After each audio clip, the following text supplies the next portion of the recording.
ترجمان سندھ حکومت سعدیہ جاوید نے کہا ہے کہ ہل پارک اور دیگر تفریحی مقامات پر کسی کو غیر قانونی کام کی اجازت نہیں دی جائے گی۔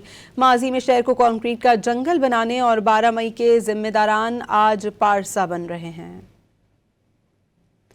کسی کو غیر قانونی کام کی اجازت نہیں دیں گے۔ ترجمان سندھ حکومت سعدیہ جاوید کا کہنا ہے کہ کراچی کی ترقی کے لیے پیپلز پارٹی کے اقدامات واضح ہیں۔ فرسودہ اسکرپٹ سے عوام کو گمراہ نہیں کیا جا سکتا۔ کراچی کو کنکریٹ کا جنگل بنانے والے آج پارسا بن رہے ہیں۔ ایم کیو ایم کی پریس کانفرنس پر رد عمل میں ترجمان سندھ حکومت سعدیہ جاوید نے کہا کہ الزامات کی ہانڈی بار بار نہیں چڑھتی، اب عوام بیدار ہیں۔ ہل پارک ہو یا گل پلازہ، قانون کا ہتھوڑا سب پر برابر چلے گا۔